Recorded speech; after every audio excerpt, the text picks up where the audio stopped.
In the spirit of reconciliation, the new blurt acknowledges the traditional custodians of country throughout Australia and their connections to land, sea and community. We pay our respect to their elders past and present and extend that respect to all Aboriginal and Torres Strait Islander peoples today. We absolutely do, and it's the Kegsta here, and I am coming to you from Wencee country, of the Kulin Nation, from the Warrawong people. So I hope I've got that correct. And we are celebrating NAIDOC tonight on the new blurt. As you know, the NAIDOC Awards were just on, and NAIDOC Week officially started Sunday. And you've probably seen a few advertisements and those sort of things flagging different events around the country. And in this case, around the state of Victoria and around the state of Queensland. And as I say, around Australia. Anyway, so we will allude to that tonight, and we will talk a bit about NAIDOC and on our fantastic segment, Indelible Indigenous. Yes, I have practiced it. Indelible Indigenous, Indelible Indigenous, Indelible Indigenous. See, I practiced it. Anyway, so that is all about our First Nations people and different things happening in those areas. Wencee's got a good one on that tonight. As I said, he's going to talk about the NAIDOC week itself and the awards that happened on the weekend, who some of the award winners were and what they won. And actually talking about that, I was actually listening to some of the winners tonight. There's a fantastic NAIDOC week YouTube playlist that you can get. And if you download the potty when it's available next week, you will be able to get that link off our show notes, because it will definitely be there. And I highly recommend that you do. There is many, many good songs on that playlist, and I will just tell you a couple. I was listening to Ziggy Ramo featuring Paul Kelly, Little Things, and that's all about Ziggy Ramo does a sort of, it's a rap, obviously on the Little Things melody, but it's very powerful. The lyrics are super powerful, or the rap is super powerful, if you like. And a bit of Alice Skye and a bit of Malsha, All My Time, and Thelma Plum, Backseat of My Mind. Really good song. Highly recommend that one as well. And just another one that I thought was worth mentioning was Ed Sheeran, because he's got a song called Two Step, and he has collabed with Budjerah, who is a First Nations artist, and he has his own song out called Get Down. So anyway, that playlist is a cracker, and I highly recommend that you have a listen to it when you can. Anyway, after we've done that, we will be doing Green There, Done That tonight. This is our green segment on the new blurt, and tonight we're going to be talking about man discards coffee cups and he turns them into roads. So I'm looking forward to hearing about that one. And we got the Jellyfish Bot, which is a marine waste collection robot. I believe it's in France. So that's another one we're going to be talking about tonight. And then we're going to round the show off with Do Yourself a Favor, which is our segment on the best and worst podcasts. Actually, to be honest, we only ever really talk about the best, but not necessarily even the best, just the really interesting ones. What interests us, obviously. Could be politics, science. If it's Wencee, it's going to be science, probably, nearly always. And then if it's me, it might be politically based. But I am actually trying to vary, because I know you have to be a diverse landscape, as it were, and I am probably narrowing my focus a little bit. But enough of that, and a lot more of this, because I need to get the show going. And so, with that, welcome to the show. I can't take it anymore! Good afternoon, good evening, good day, and good morning, blurtsters, wherever you are around the world. You are listening to the blurt. You are listening to the new blurt, and you're just about to listen to Wencee!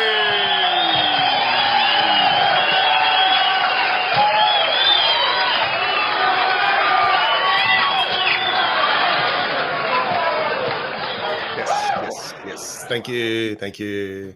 Thank you, everyone. Thank you, ball boys, ball girls, seeing as the Wimbledon's on. Oh yes, I forgot about that actually. The only thing I know about Wimbledon, I always say Wimbledon, but Wimbledon. The only thing I know about Wimbledon is our what's his name, Krikarakis, Nick Kyrgios. Yeah, him. Yes, the curious man. The curious man. Yeah, I only know a tiny little bit about him. And apparently, I think he's through to the 4th round or something. He is. And before I continue, I want to acknowledge that I'm coming live to you from Jugra and Turrbal lands. Always was and always will be, because sovereignty was never ceded. But yes, onto the tennis in Wimbledon. Nick Kyrgios, that is, yes, made it to the quarters, but he is playing a Chilean by the name of Christian Garin. And if people don't know, if you just stumbled onto the new blurt, you're just fumbling about your internet and all of a sudden you found the new blurt. Wencee is originally Chilean. You were born in Chile, weren't you, Wencee? Born in Chile, raised in Australia. There you go. Very much an Aussie, but. Yes. I think I'll be wearing my Chilean hat this that's what coming quarterfinals. Yeah, that's what I thought. So how does it go with the Socceroos? Like, I gather Chile's in the World Cup again, are they? I think they are this year. They generally do make it. I will have to Google that, mate, and get that confirmed or not. But yeah, I know Australia and Socceroos have made it to the World Cup this year. I like that reference, mate. Very good. Very nice. Yes, that's coming from Adam Bant, straight from the Adam Bant playbook. Exactly. I like it. Very good. Very good. So would your allegiances be split on that? The Socceroos and the tennis? Depends, I think it depends on where I think I might be a winner. So if I think in the soccer, Australia's going to win. You're a winner. You're a winner. Yes. And it looks like Chile didn't make it to the World Cup, so it'll be me just celebrating the Socceroos. That easy. Come back. So, who did Chile have to play to get into the World Cup? That I think is the big question. Argentina. There's Brazil. All strong countries. Ecuador. Can be quite a strong country as well. Yeah. What other countries in there? Oh, Uruguay. Who? Uruguay. Oh, Uruguay. Whereas, yes, Uruguay, as we say in Espanol. Oh, so that's how you pronounce it correctly? Uruguay. Uruguay. It's like a W instead of a G. Uruguay. Uruguay. Uruguay. Yeah, with my Aussie twang. It sounds a lot better than I can tell you. I don't think I'm doing very well there at all. But anyway. So you were alluding at the start of the show about, unfortunately, the 10,000 death milestone that we unfortunately have got to. We have, unfortunately, not as big numbers as other countries, obviously, but for Australia, who were so hell bent on 0 COVID deaths, we've really let we've really opened up that gate this year, haven't we? Where I think nearly 6,000 of them have come this year. Alone. There's been a heap because so many people. I mean, a friend of mine, we alluded to Mick on the show the other week, and his other half is now in Canada, and she's just got COVID. Oh wow, that's she's had to isolate in the hotel, which, as you can imagine, is a bit shitty. Yeah. So, So I mean, it's still going on. I mean. You jump on the tram down here and you hear the announcement, make sure you've got a mask on. Please make sure your mask as you get onto the tram. But there's, I mean, if you're anywhere between the ages of 11 or 12, 13, maybe 13, 14, something like that, or sort of up to 30-ish, I don't know, but they've just gone deaf. They just don't care. They just don't. They don't. But then I see older people as well. And I'm like, seriously, you of all people, you should be wearing a mask. Exactly. Quite often at the at shopping centres here or wherever I go, the majority of people aren't wearing masks. I think it's like 5 to 10% are actually wearing a mask. So now you stand out for wearing a mask. But I don't know. Do you have much public transport up there, type thing? Yeah, we do. Carrier pigeons sometimes will take us. We're not that antiquated. You've got water taxis in the street, obviously. Which we need to allude to. Yes. As the show title says, there's been a bit of floods this week, haven't there? It's Sydney's turn. It's like it's coming down the eastern seaboard of Australia this year. Well, I was going to ask you about this. Are you getting any of this at all? No, it's nowhere near as bad. It's rained a little bit today, a bit yesterday, but yeah, Sydney's copping it. They're the ones who are under the flood threats or been flooded already. So thoughts and prayers out to all those people out there and all that. Definitely. So not a good experience. I know I've gone through it myself. Not fun. So hopefully if you have been affected, that you get support from your community, friends, family, and hopefully the government. Well, I can tell you for a fact that Albo's already been in touch, although he's still overseas, and he's already sent the check. Yeah. That's even better than our previous PM. Yeah. But I believe I think he lands back in Australia tomorrow or very soon, and then within a day or two he's going to start touring all those flooded areas, which is really nice. I have absolutely no doubt he will do that. Yeah, that'll be priority on his list. No doubt about it. Not leaving for weeks. Yeah, weeks. No. I mean, that's his backyard, so Yeah, exactly. He's not going to shit in his backyard, which ScoMo like to do for some reason. Not exactly sure why. Yeah, there you go. Anyway, that's history. We don't care about what happened in the past. What we care about is what's happening tonight. That is very, very true. And so just having a look through here. So, I think basically what we should do is probably do this. I think this is probably a good idea. Except that's not going to work. So,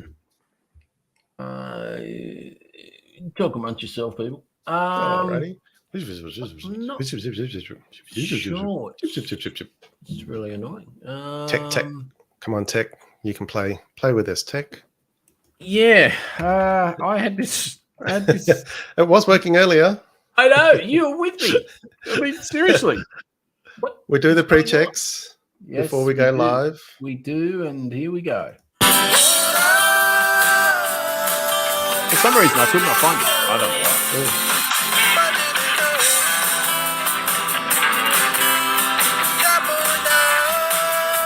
That can only mean one thing, which is that we are now at Indelible Indigenous time. And as I did to allude to reference at the start of the show, I am going to talk about something that is a little bit of a downer, but still we should discuss it and not walk away from it. But Wencee's there to lift us up at the end of the segment. So that will be a good thing. No, I think so. So this article is all about the URIC Justice Commission releases the interim report detailing Aboriginal elders' experience of racism. So needless to say, it's probably not brilliant, but we definitely need to hear what's being said so that we can make changes and mitigate going forwards. So the URIC Justice Commission has tabled in Victoria Parliament its first interim report, which details Aboriginal elders' experience of systemic abuse, including discrimination, dispossession from land, legal injustice, and child removal. Which, when they say it like that, I mean, anyway you say it's just terrible. Shouldn't happen. The Truth-Telling Commission spoke to about 200 elders across Victoria for the interim report, and is using the stories gathered to determine areas in most. It was established May 2021. It's got the same powers as a royal commission. Okay. So it can compel government bodies to give evidence and hand over records. Yurok is truth in Wemba, Wamba, or Wamba language, which is spoken in the northwest of Victoria. Okay, cool. Hence what it's called the Yurok Commission. The interim report makes only 2 recommendations: that the final report be delayed by 2 years until 2026, and the government can make changes to how information provided to the commission is stored and accessed. Each of the 200 elders spoke to pointed to the ongoing effects of discriminatory policies, racist beliefs, including those that led to the stolen generations, policies and beliefs that were not only affected them, but continued to affect their children, grandchildren. The Wamba Wagaya elder said. So this is why the Yurok Commission must offer a very different forum from truth-telling and include new ways to bring about change in contemporary environment, primarily through treaty. The Commission will make a record of Victoria's history of colonisation and the historical contemporary injustices against First Nations people.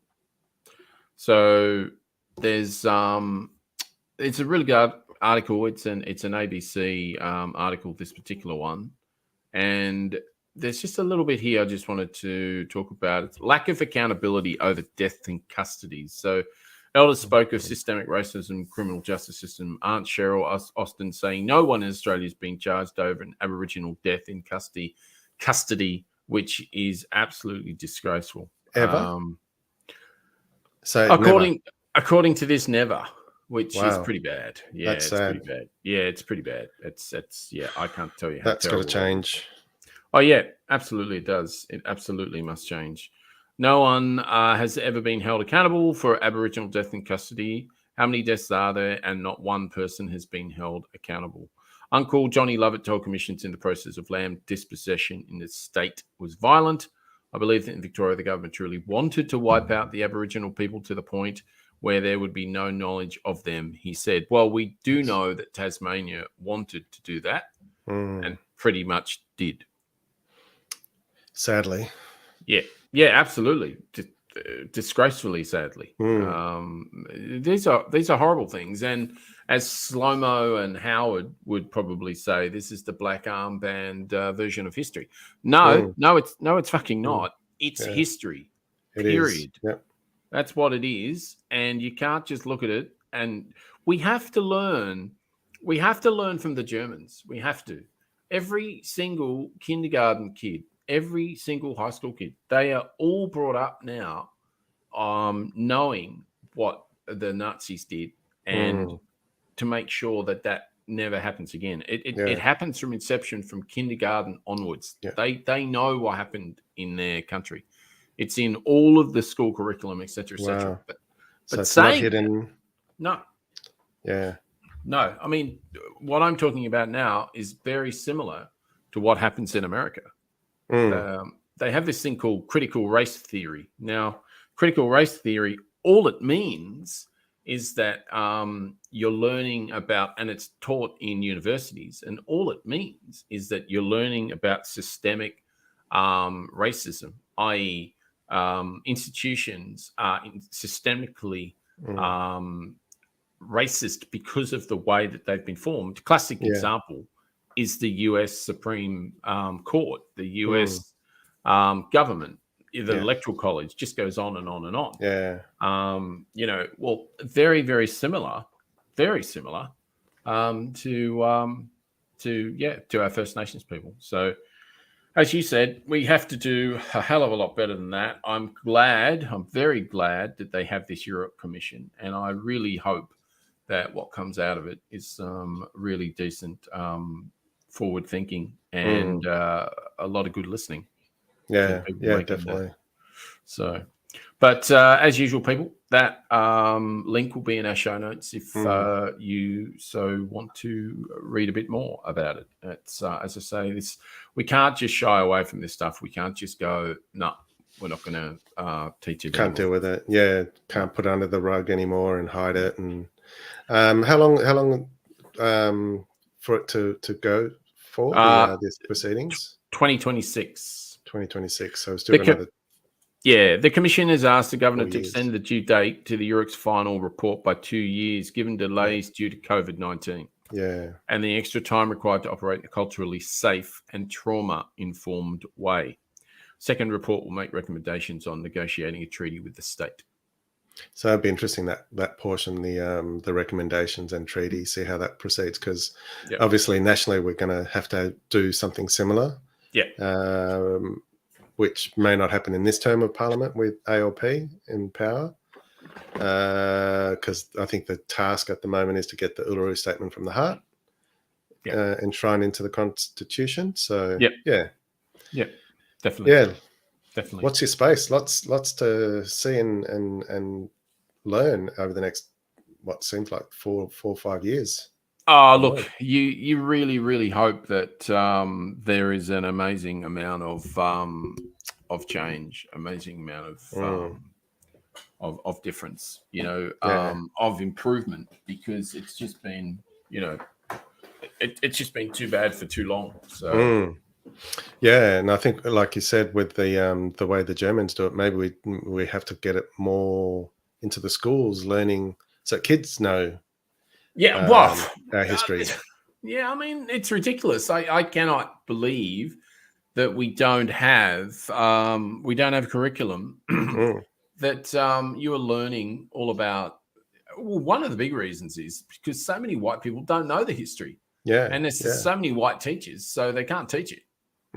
Yeah, and considering now we have a lot of people whose parents were born overseas coming into the country. I think it's even more important that they also know the history so that we don't forget. So we can include First Nations. I think you're 100% correct there. 100% correct. Maybe we should both go into politics. We'll solve all the problems in this country. Well, we try to on this show. We do. Yeah. We do. And if you we're probably averaging, I suppose we're averaging anywhere between 30 and 40 downloads a week now. So therefore we're getting, 30 or 40 people that are interested in the show every week that have a listen and enjoy and learn something, we hope. So what we are saying, what Wencee and I are saying, if you do enjoy the show, tell 2 of your friends. Yes, please do. Spread the word. Absolutely. And then make sure those 2 people tell another 2 people. Yes. That way we do get out there and make a difference, I hope. Yes. Yeah, that is absolutely what this show is all about. And we're still trying to do that. And we've had a really good feedback from Dr. DeFlaga interview a couple of weeks ago. And the Good Edie interview, we still got lots of good feedback on that one as well. So, actually, that I shouldn't say that. I shouldn't say that in an NAIDOC segment, but I'll say it for 2 seconds. I tried the chocolate-covered edible cup. Oh, yeah. How'd that go? It was very nice. Yeah. It was very good. I still got to find a location here in Brisbane to try that. Oh, I just bought them. Yes, you did, didn't you? I just bought them online. And they're well packaged, and I'll just show you. And you just took it to a cafe and just said, "Here, fill her up, please." I did, and actually, I can show you just while I'm here. I can show you exactly what they look like. You could smell these. I could just about smell it, and the chocolate. Tell you. Childproof. It's childproof. It is. It's definitely freaking childproof. Here we go. Oh, wow. Oh, cool. That looks so nice. Oh, it was. Oh, shit. Oh, no, don't tell me you got a cracked one. Yeah, we got breakage. Oh, no. Oh, no. I wonder if it came like that. Oh, you're kidding me. I can't use that one. Well, you can get a what is it? Macchiato, a small one. Yes. Oh, that's a bummer. That is a bummer. Oh well. That's good to know. So it's environmentally friendly, but looks of it's all paper. Oh yeah, all of that's completely cardboard. Very, very recyclable, easy metal. So yeah, easily recyclable, that one. Yeah. Good on Good Edie. I'm actually going to see. I mean, I don't know if I can make it happen, but I'm going to see if we can get them maybe to sponsor the Green There Done That segment or something like that. Yep. So just going to see if we can maybe get a little bit more of that happening. Spread the love. Spread the love. Yeah, absolutely, absolutely. So unfortunately, that's what's happened there. Yeah. Oh well. But I think it's probably. I don't think it's got anything else to do with anything apart from maybe the way I handled it. I think that's probably what's happened more than anything. Yeah. But yeah, no, I had one the other day and it was damn fine. So I look forward to having another. I gave a gift to our barista, our local barista too. So see how she goes with it. So Okay. Oh, so you gave her one cup to try? I did. Oh, that's the other bit. Yes, I did. And I don't know if she has yet, but she liked the idea. So I gave it to her.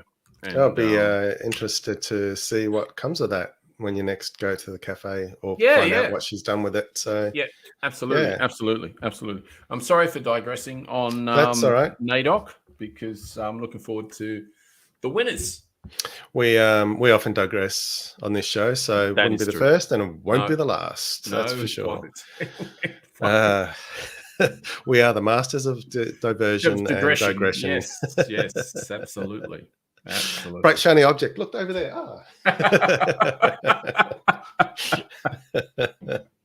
That is so true. Okay. Alrighty. So NAIDOC, yes. As we briefly spoke about it last week in our banter, NAIDOC started on Sunday, 3rd of July, finishes on the 10th, this coming Sunday.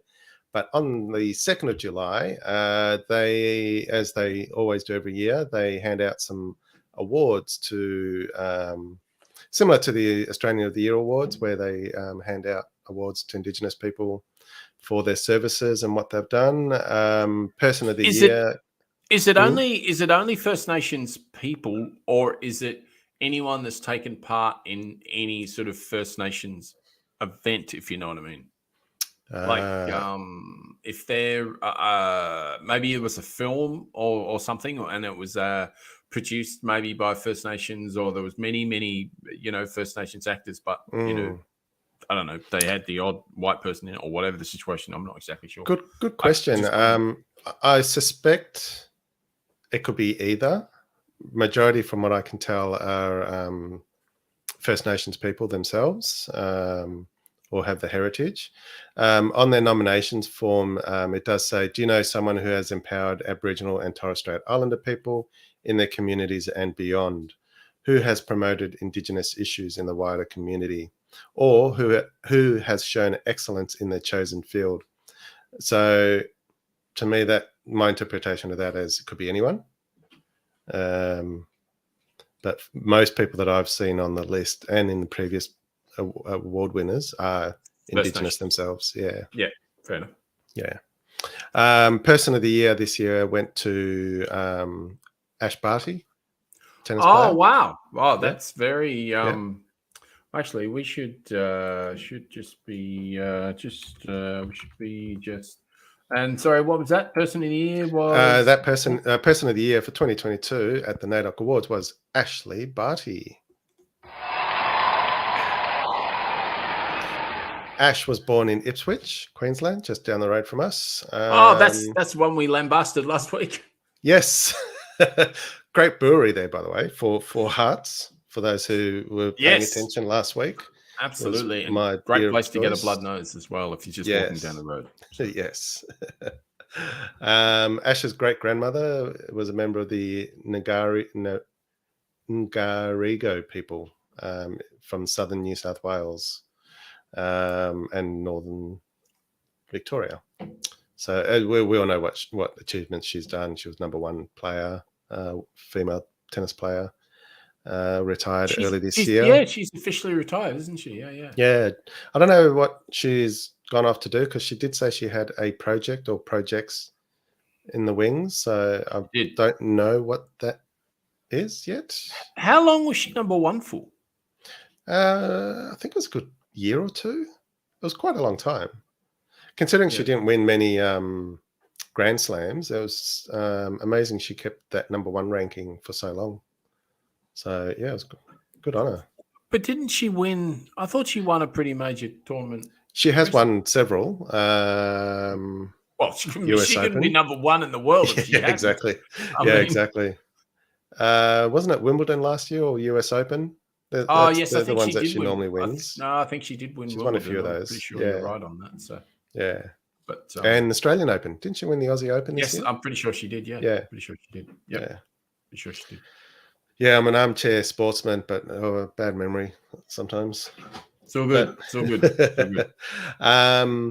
Male Elder of the Year went to Uncle Jack Charles, famous actor, advocate of Indigenous issues, who recently... Go on. Yeah. No, you go first. No, you go first. Oh, okay. What I was going to say was I read a book on Uncle Jack Charles recently, and well, not recently, but a while ago, and it talks about his time in prison, and it talks about his time when he was a cat burglar, and he's had an interesting life, hasn't he? Yeah, he has had a very interesting life, and apparently he was pretty good at it. And it was only recently that he was in jail in 2005 or something. It wasn't. Yeah, well, semi-recently. It wasn't recent. Yeah, it wasn't a long time ago. But I mean, well, considering his age, that's pretty recent. Yeah, fair enough. How old is he? He's got to be in his 70s. You'd reckon. Reckon. But so here's a Wiradjuri man from central New South Wales. 78 years old. There you go. 78. So committed crime in his 60s. It seems that way. It seems that way. I don't know why, though. I'm not sure why. I don't know. I think it was theft or something to that effect. Is my understanding. As I said, he was good at it. So, but obviously not that good because he ended up going. Got caught. Yeah, but the book's well worth it, people. Uncle Jack Charles. Yeah, it's very, very good. Do you know the name of the book? Did you mention? No, that? I don't. No, but I might find it. I might if I can find maybe it. We'll put it in the notes. In the show notes. Yeah, I will. No, it's a great read. Really good read. And but as you say, I mean, he's a sort of he's an auteur, and he had his portrait painted for the Archibald Prize, didn't he? In fact, I think forgot about that. I think that was one. I think they won with that portrait. Right. Okay. Nice. I think. Was that recent? No, that was a few years ago. But he's, as you say, he's a really super interesting character. And he's only a centimetre or two shy of 5 foot, so he's a tiny man. Yeah, he is a little bloke, but gee whiz, he's had a very varied life. There's no doubt about it. Yeah, but I want to get back to what you were going to talk about. Yes. So with Uncle Jack, the really disgusting part about what's happened to him recently was as part of, because he was part of the stolen generation period, so he was taken away from his family, and there was a recent compensation for people of the stolen generation, and he was given what I think it was $20,000 compensation as round one. Yeah, a measly 20,000. What's it going to be, round 29? And there's round two, he was supposed to get 80,000, but before they gave it to him, or as they were preparing to give it to him, they asked for proof of Aboriginality. Can you believe it? Someone as famous as him, who has been there frontline advocating for First Nations rights and everything else, he's been asked for proof. Idiot asked that question. Whoever's handing out that money. I was just dumbfounded, absolutely dumbfounded. Yeah, well, I had nothing to say when you said it. I was like, I can't believe you just said that. That's I only read about that this week, so it's pretty poor form on whoever, whichever department that's from. Yeah, that's not good. So I'll carry on with some of the other award winners. Female Elder of the Year to Uncle Jack was Dr. Lois Peeler. She's a Yorta Yorta and Wurundjeri woman. She comes from Victoria, I think it is. That's Wurundjeri. So she became Australia's first Aboriginal model before joining the all-female Aboriginal and Torres Strait Islander singing group, the Sapphires. Which, wow. Yeah, which you may recall was made into a movie. Yes, I've with seen Jessica Mauboy, the English guy from the IT Crowd, Chris O'Dowd. Chris O'Dowd. And I'm just trying to remember the other two female actors. Deborah Marmon. Oh, was she in that? Yeah, she was the oldest. Okay. Yeah.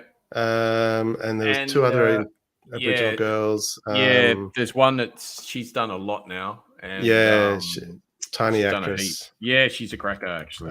She's a cracker. And apologies to those ladies. I can't remember your name. We'll have to do some research. Miranda Tapsell. That's it, Miranda Tapsell. And who's the other girl? Yeah. Shari Sevens. I don't know Shari Sevens. I've seen her in many other Australian movies, but really? TV series. But wow. Yeah, great movie. If you haven't seen it, go watch it. Absolutely, 100% agree. And not only that, the Sapphires have been touring as well.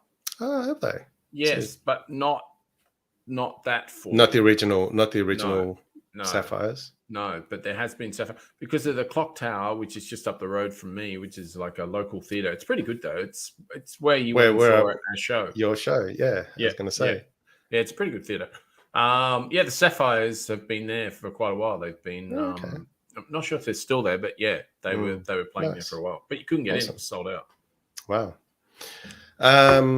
So we've done Person of the Year. We've done Female and Male Elder of the Year. Sports Person of the Year went to Buddy Franklin. Footballer. Well, that's a good one. Yeah. That's a good one. Yeah. Very good. So we all know him very well. I like Buddy. No problems there. Yeah. No issues there.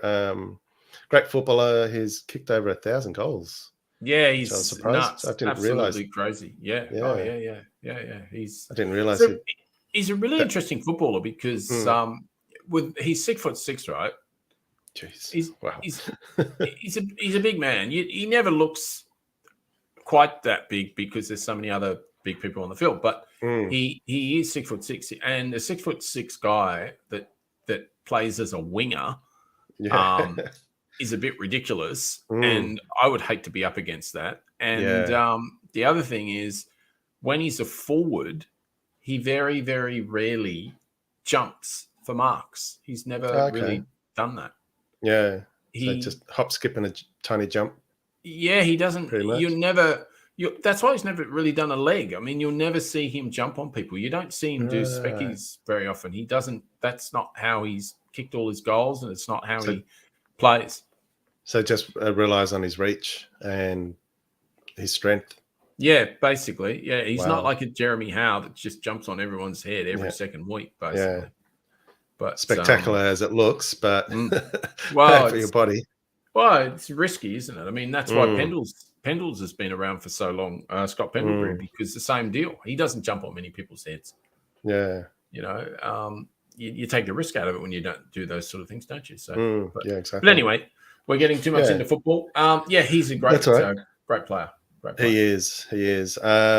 The other one I wanted to focus on a bit was the Lifetime Achievement Award, which went to Dr. Stanley Grant Sr., who has an Order of Australia medal. That's very good. Very good. So a little bit of history. He is a Wiradjuri elder, and he grew up in central New South Wales. He is one of the few living First Nations people who actively heard and spoke the native language of the Wiradjuri tribe, which was around his grandfather's generation. So we're talking 50s, 60s, and a little bit of the 40s, because he was born in 1940, I think it was.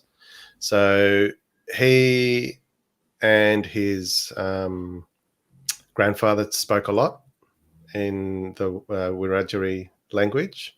Yeah. which his grandfather was briefly detained in the 40s for actually speaking his native tongue, because way back then it was illegal to use Aboriginal languages in public. And God.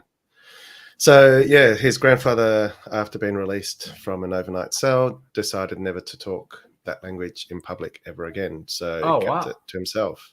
Oh my God. Which then prompted Uncle Stan to learn the language even more, and then he got into teaching it to Oh, wow. other Wiradjuri people. Oh, So fantastic. he and a fellow doctor, John Rudder, released in 2005, published a Wiradjuri dictionary, which contained wow. about 600 pages of their language, so that it wouldn't be forgotten. So Nice. Nice research, buddy. Nice research. I like it. yes, Very good. no, thank you. Other achievements he's done was so that's his main achievement, with along with education, preservation, and promotion of that language and culture, which then gave him, or Charles Sturt University honoured him with a doctorate in 2013 to recognise his work on what he's done over the last few decades. And I didn't know this at the time, and I did have a sneaking suspicion, but he is the father of Stan Grant, the journalist on ABC. Right. So yeah, which I was wondering, is it a coincidence why they've called him senior? But yeah, so Stan Junior and Stan Senior in 2017, to celebrate the 50th anniversary of the 1967 referendum, where we recognised Aboriginal people. They did an interview for a show, and just to quote what Stan Grant Senior said, "Racism was in your face. I was called," and I won't say the offending words that he was called. He copped it all. You couldn't own a block of land. You couldn't own a house. You had to rent one. You couldn't be out late at night. You had to be gone by sundown from the street. There were many, many things we couldn't do, he said.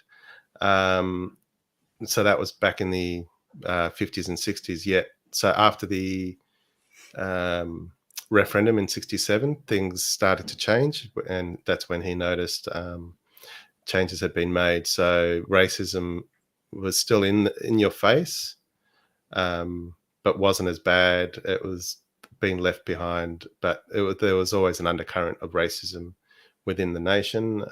But it gave them rights to be citizens, and recognise that their country was their country. So we're not there yet with giving him full recognition, but he's definitely been at the coalface of racism here in Australia, and hopefully he'll get to see positive news in the near future.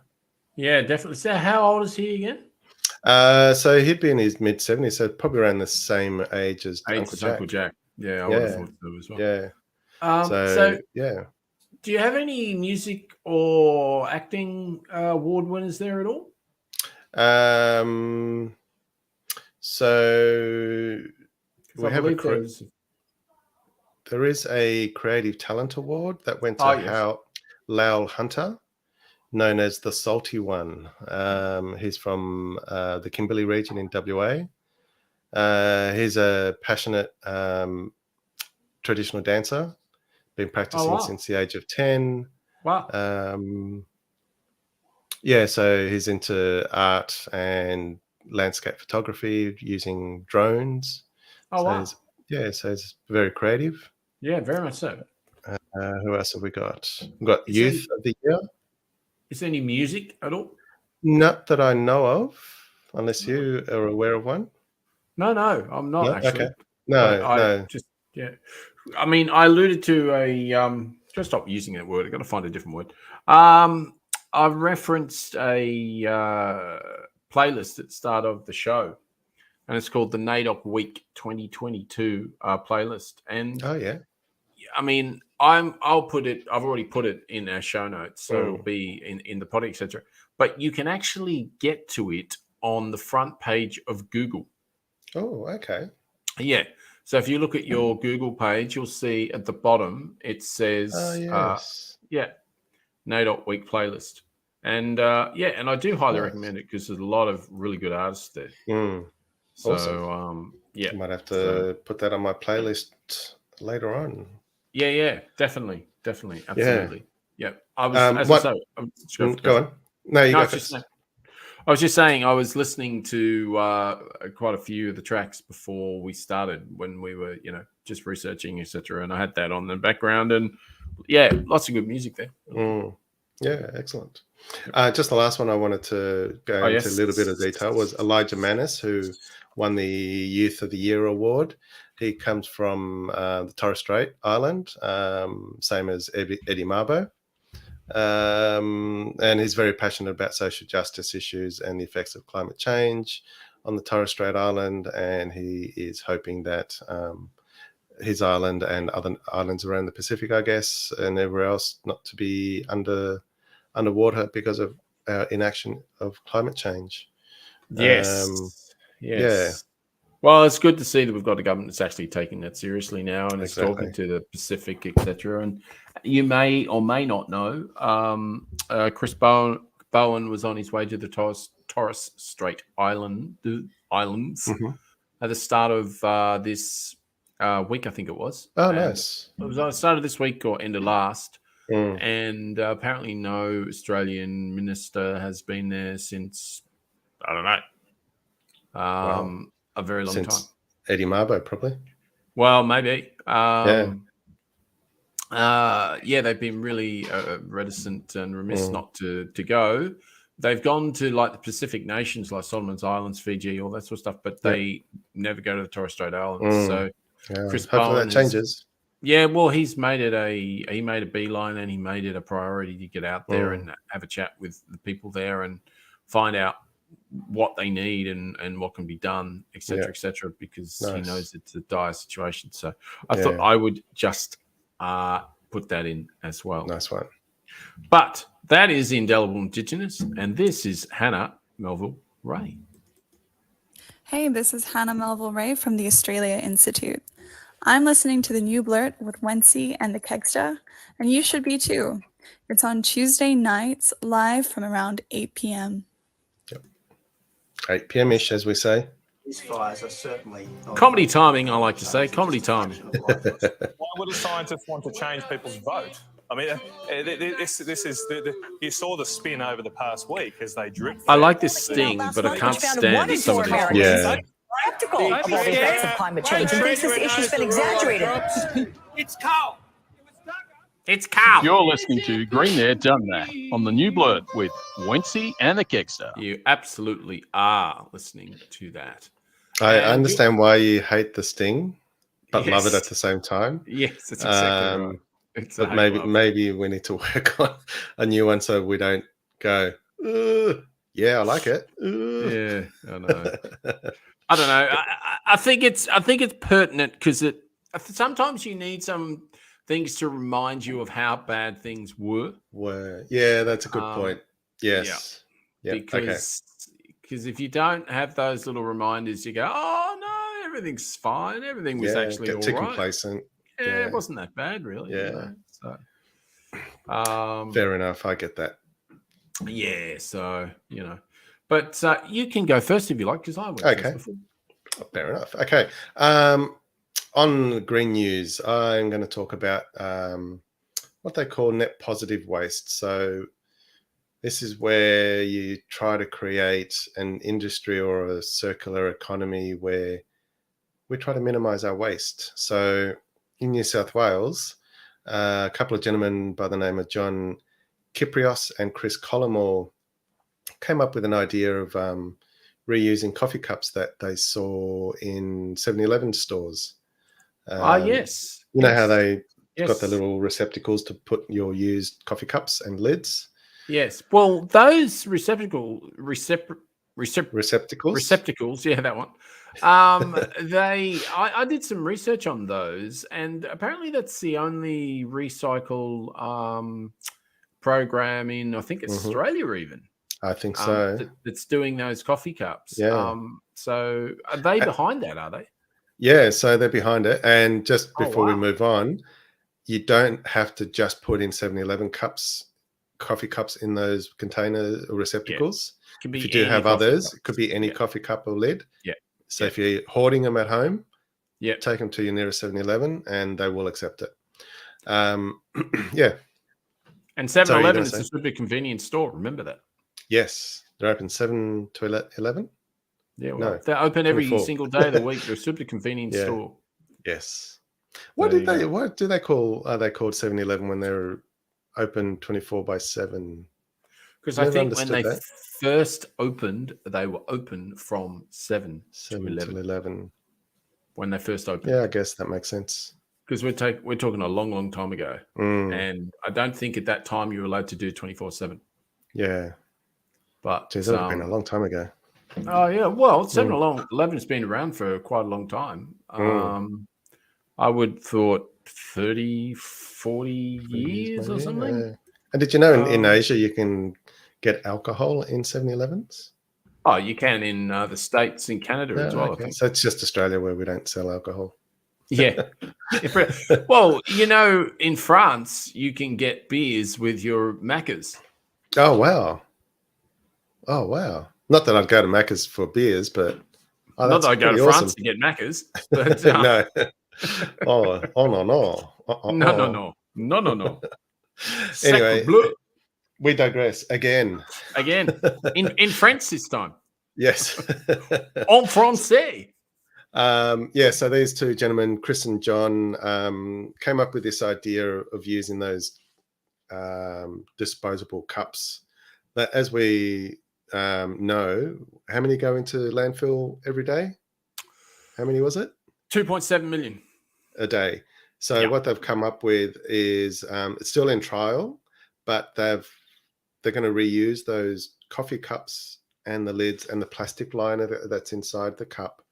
And they've been putting it into tarmac or asphalt. And they've laid out a 50-meter road somewhere in Sydney. It's a secret. And I guess it's a secret because the recipe is still a secret to make this tarmac from this recycled material. Or it's the tarmac that they're making. I mean, is it only the recyclable material, or is it? Again, it's secret. They haven't said how much, what the proportion of material is actually made from this, the coffee cups. But the good thing is the material that they would have used instead of the coffee cups would have super toxic.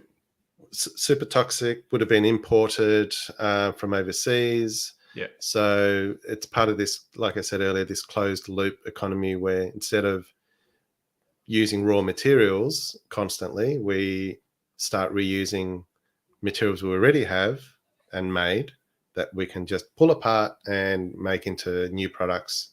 So they're still trialing it. Apparently it's still the road, that portion of the road is actually performing a lot better than traditionally made asphalt.